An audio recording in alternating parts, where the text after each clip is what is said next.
Searching for the best Canon portrait lens feels overwhelming.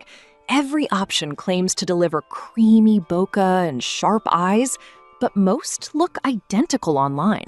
The specs sound similar, the sample photos are all flattering. But the real difference? That only shows up when you're actually shooting real people in real light. Product number 1.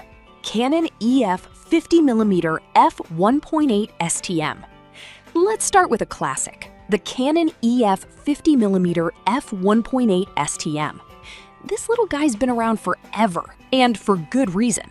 It's lightweight, affordable, and delivers that dreamy background blur photographers crave. If you want a no-fuss, entry-level lens that still gives you professional-looking portraits, this is worth a serious look. Here's why this matters for you specifically. The f1.8 aperture lets in tons of light, so you can shoot in dim cafes or golden hour without a flash. The STM motor focuses quietly and smoothly, perfect if you're filming videos or shooting shy subjects. And at around 160 grams, it won't weigh down your camera bag. Over 1,000 bought this past month, and it's consistently praised for sharpness at the center, especially when stopped down to f2.8.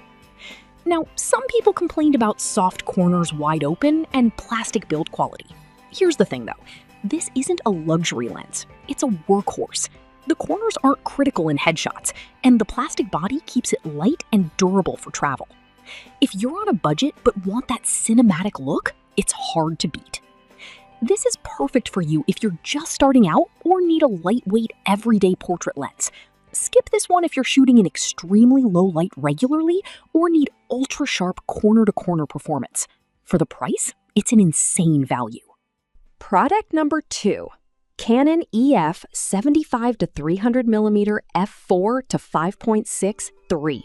Renewed. Alright, that 50mm is great up close. But what if you need reach? Meet the Canon EF 75-300mm f4 to 5.6, a renewed telephoto zoom that lets you capture intimate portraits from across the field or stage. It's not the sharpest lens in the world, but for under $200, it offers serious flexibility. Here's why this matters for you specifically. The long focal length compresses the background, making your subject pop even in busy environments. Ideal for outdoor portraits, sports, or events where you can't get close.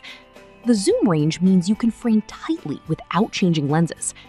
Over 300 bought recently, and many use it as a budget-friendly way to experiment with telephoto compression. Now, some people complained about softness at 300mm and slow autofocus. Here's the thing though, this lens isn't meant for pro studio work. It's a learning tool. If you stop it down to f5.6 or f8 and shoot in good light, it performs decently. Just don't expect L-series sharpness. This is perfect for you if you're shooting outdoor portraits, graduations, or wildlife-adjacent human subjects. Skip this one if you need fast autofocus or crisp results wide open. It's a niche pick, but for the price, it's a fun experiment. Product number 3. EF 85mm f1.8 manual focus portrait lens. Now, if the 75-300mm softness bothered you, this next one takes a completely different approach. The EF 85mm f1.8 manual focus lens. Wait, manual focus? Yes, and that's actually the point. This lens forces you to slow down and nail your composition, which leads to more intentional, striking portraits. Here's why this matters for you specifically. 85mm is the gold standard for portrait focal length. It flatters facial features and isolates subjects beautifully. The f1.8 aperture creates that buttery bokeh everyone loves, and at $122, it's a steal.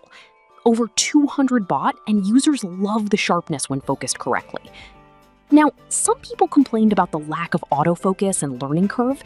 Here's the thing though, once you get used to it, manual focus gives you full control. It's perfect for controlled environments like studios or outdoor sessions where you're not chasing moving subjects. This is perfect for you if you want cinematic, film-like portraits and don't mind taking your time. Skip this one if you're shooting fast-moving kids or events. It's a creative tool, not a convenience lens, but for the price, it's a hidden gem. Product number 4, Canon RF 35mm f1.8 macro IS STM. All right, that was a solid option, but the next one on my list might actually be even better for modern Canon shooters, the RF 35mm f1.8 macro IS STM. This is for EOS R mirrorless users who want versatility without sacrificing image quality. Here's why this matters for you specifically. 35mm is wide enough for environmental portraits. Think someone in their workspace or a cozy cafe, but still tight enough to isolate the subject. The f1.8 aperture delivers smooth bokeh, and the built-in image stabilization helps in low light. Plus, it doubles as a 0.5x macro lens, so you can shoot close-up details like rings or eyes. Over 200 bought, and it's praised for its compact size and sharpness. Now, some people complained about vignetting wide open and lack of weather sealing. Here's the thing though, vignetting is easily fixed in post, and this isn't an outdoor adventure lens. It's designed for everyday creativity. This is perfect for you if you shoot on an EOS R camera and want one lens for portraits, macros, and street photography. Skip this one if you need ultra-wide or telephoto reach. At $680, it's a premium but practical choice. Product number 5, Canon RF 24-70mm f2.8L IS USM. Finally, if you're serious about portrait photography and want the ultimate all-in-one solution, the Canon RF 24-70mm f2.8L IS USM is in a league of its own. This is the lens pros reach for when image quality can't be compromised. Here's why this matters for you specifically. The constant f2.8 aperture means consistent exposure and depth of field across all focal lengths. From environmental shots at 24mm to tight headshots at 70mm, it handles it all. The L-series build is weather-sealed, the autofocus is lightning fast, and the image stabilization lets you shoot handheld in near darkness. Over 200 bought, and it's consistently rated as a top-tier workhorse. Now, so which one's right for you? The 50mm if you're starting out, the 75-300 for reach on a budget, the 85mm manual for creative control, the RF 35mm for mirrorless versatility, or the RF 24-70 if you want pro-grade quality. Each has its place. Pick based on your style, not just specs.